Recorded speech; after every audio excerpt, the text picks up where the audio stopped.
SEO, SEO. Rank it up. Your website gon' crank it up. So this is Erica, and today I thought I would share with you some insight on press releases. And at one point, I kind of did a quick count because I had received a lot of press releases when I was a news reporter. At one point, I realized I'd read more than 5,000 press releases. So in the old days, back when I was a journalist, press releases were actually given to you on paper, and we liked them sort of 1.5 to 2 spaces, so we could write in little notes, and then we would actually use them when they were, germane and relevant and interesting and fit something we had to write about, and we would actually use the information from them. Well, fast forward, and it became something just oversaturated until really they became almost ineffective for getting the media to cover something, right? So what can you do if you want to use the press release as a strategy, but you're cognizant of how saturated the press release has become, and how, its power is not what it used to be? So here's a couple things you can do. So first of all, see if you can use it to tell a powerful story. Second, write it like you're writing for the publication. Now, this is if you still want to use it, try to get press from it. So let's say I wanted to get a little article in USA Today.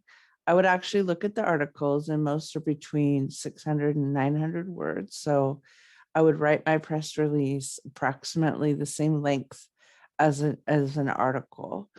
And then I would do my best to mock the style of the articles that are already running, and write it exactly as though we're going to run verbatim. So if you can kind of hit it right, for instance, let's say you're writing about a Houston professional athlete, this is going to have some good sex appeal, and you can turn it into the Houston newspaper where that Houston athlete, is playing, and you're talking about something relevant for that athlete. So these are things that will probably run verbatim just as you write them, with very few changes. Now, if we fast forward and look at SEO, we're probably not going to get our press release printed in some newspaper or carried online by a bunch of newspapers.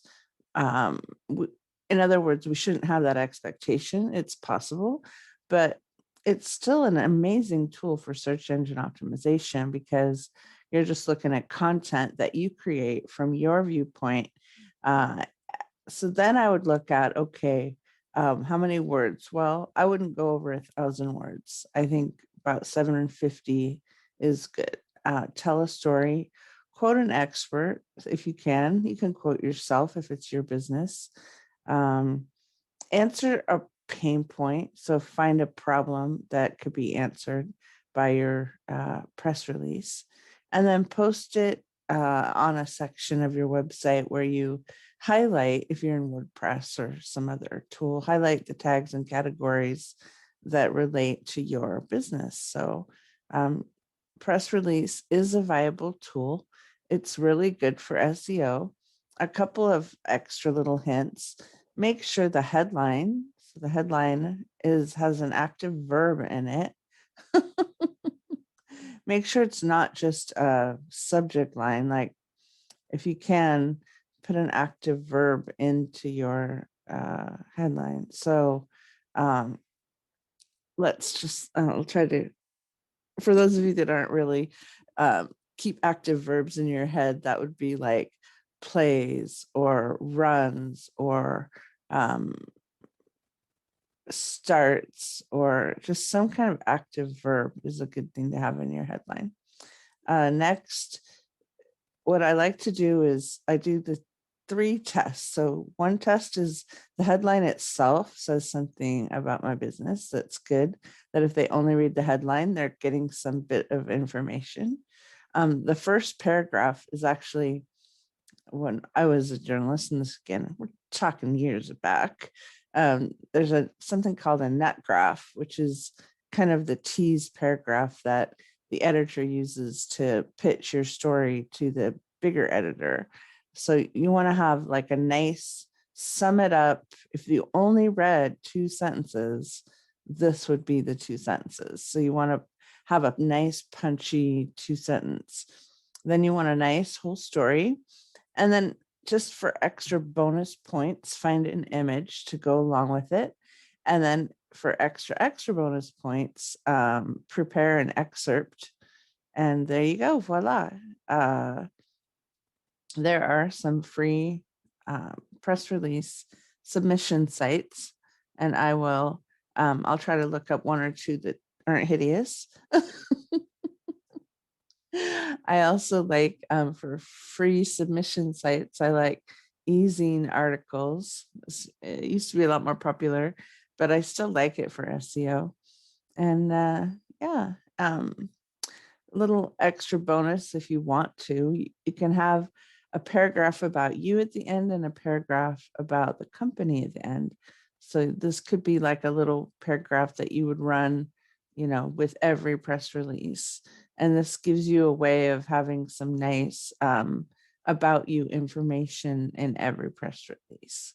And then if you really did want to woo the media, what they tend to like, or did when I was doing media relations, would be a consistent quality images, consistent quality stories, consistent quality quotes, and delivered at least monthly, so that after 6 months, you've sent them 6 nice, big, yummy pieces of media, and they start to know you as being a provider of good content.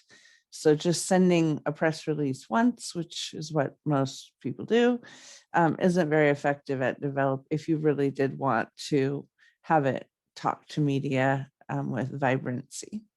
So that is your press releases for SEO. Make sure you put your keywords and your hashtags in there. So yeah, have a great day.